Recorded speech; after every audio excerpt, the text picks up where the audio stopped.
कितना fresh orange juice है। Wow so sweet. इतना अच्छा फ्रेश ऑरेंज जूस तो हम जैसे अमीर ही पी सकते हैं, गरीब झोंपड़ियों में रहने वाले कहाँ भला इतना अच्छा फ्रेश ऑरेंज जूस पी सकते हैं। वाओ, सर्दी में तो ऑरेंज जूस का मज़ा ही अलग है। मम्मी, मम्मी ज़रा इधर आइए, जल्दी से बात सुनिए। मम्मी, मम्मी मुझे एक गिलास और ला के दीजिए ऑरेंज जूस का। आप जानती हैं ना, ऑरेंज जूस मेरा फेवरेट है। बल्कि ऐसा कीजिए कि एक जग भर के लाइए। हम अमीरों को ऑरेंज की कमी थोड़ी ना है जो थोड़ा पिए। ओके, जैसा तुम कहो माई चाइल्ड, मैं अभी पूरा जग भर कर तुम्हारे लिए लेकर आती हूँ। हम अमीर हैं, हमारे पास भला ऑरेंज की कमी है। जितने मर्जी महंगे हो, मैं तुम्हें अभी पूरा जग ला के देती हूँ। चुटकी पास खड़ी ये सब देख रही थी। उसकी पड़ोस में घमंडी माँ बेटियां उसको जलाने के लिए सब कह रही थी। इतने में चुटकी की माँ आती है। चुटकी बेटा, तुम यहाँ खड़ी क्या कर रही हो? आओ, तुम्हें किसी की बातों की तरफ गौर करने की ज़रूरत नहीं है। तुम्हारे पिताजी तुम्हारे लिए ज़रूर माल्टे ले आएंगे। ओहो मम्मी देखिए, गरीब लोग भी ऑरेंज खाते हैं। मम्मी चलिए, ये तो वो कहावत होगी अंगूर खट्टे हैं। देखिए कैसे चुप करके गरीब लोग जा रहे हैं। हाँ, आप लोग मुझसे प्यार नहीं करते माँ जी। चुटकी बेटा, ऐसी कोई बात नहीं है।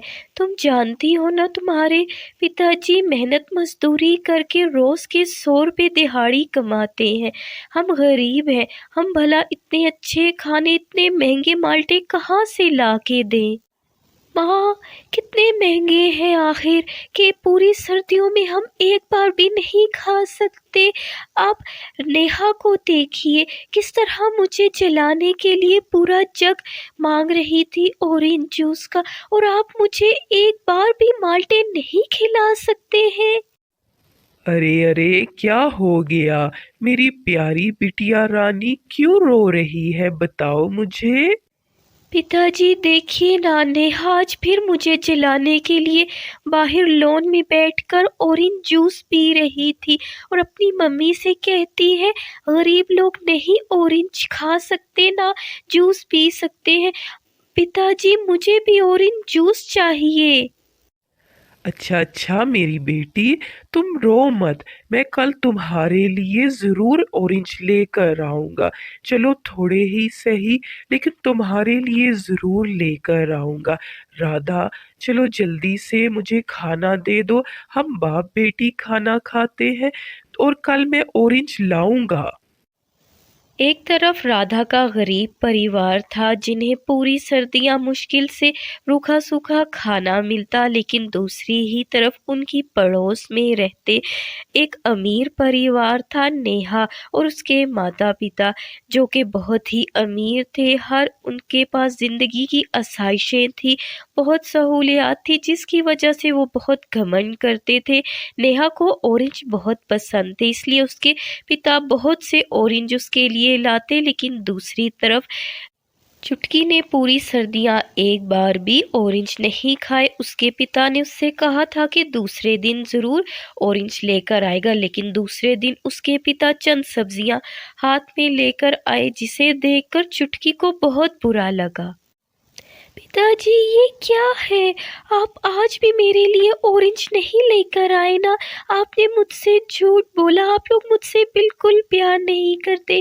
देखा, इसीलिए तो नेहा मुझे चिढ़ाती है। मैं जा रही हूँ यहाँ से। चुटकी के पिता ने उसके लिए आज भी ऑरेंज नहीं लाए, इसलिए वो वहाँ से दुखी होके चली गई। दुखी मन से चुटकी एक झील के पास जाके बैठ जाती है, लेकिन थोड़ी ही देर में वो क्या देखती है कि एक लोमड़ी उसके पास उछलता हुआ आ रहा है, जिसे देखकर चुटकी हैरान रह गई। अरे प्यारी लड़की, तुम यहाँ पर क्यों उदास बैठी हो? मुझे बताओ, तुम्हारी क्या है परेशानी? हा हा हा हा हा।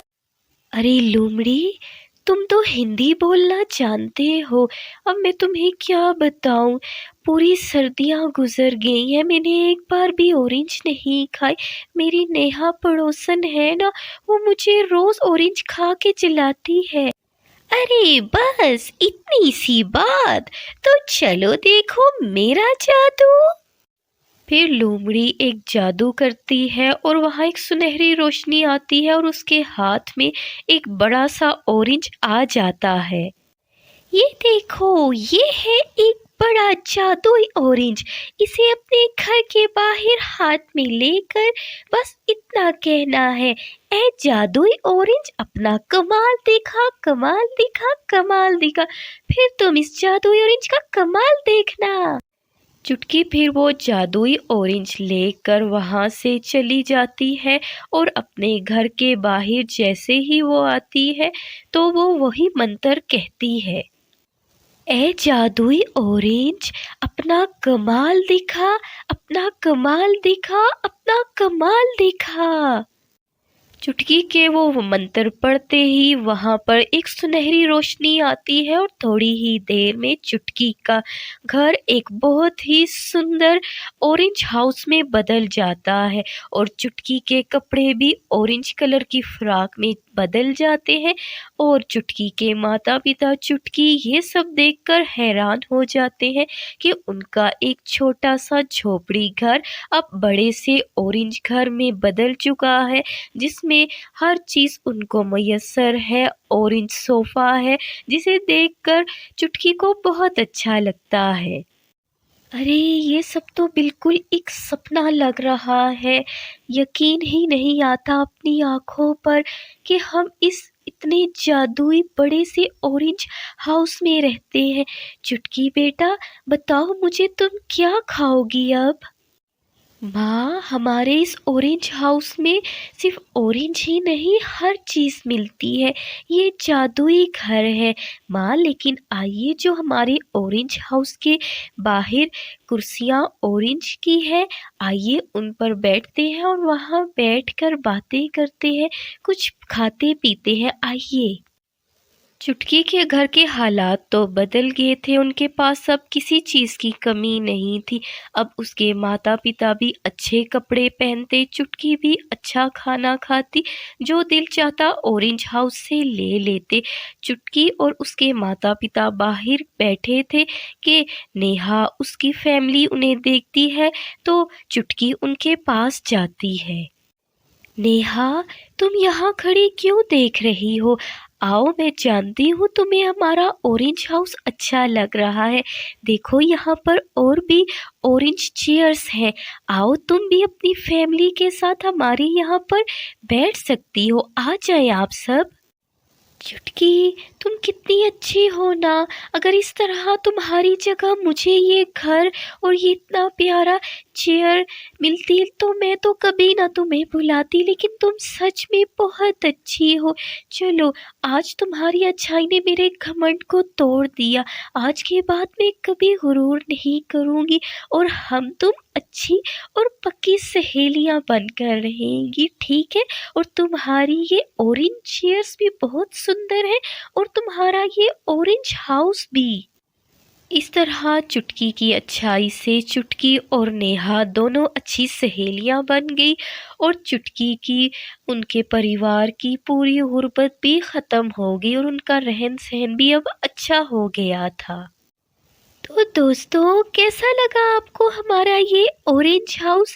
आशा करते हैं आपको हमारा ये ऑरेंज हाउस और आज की स्टोरी अच्छी लगी होगी। तो लाइक, कमेंट और शेयर करना मत भूलिएगा।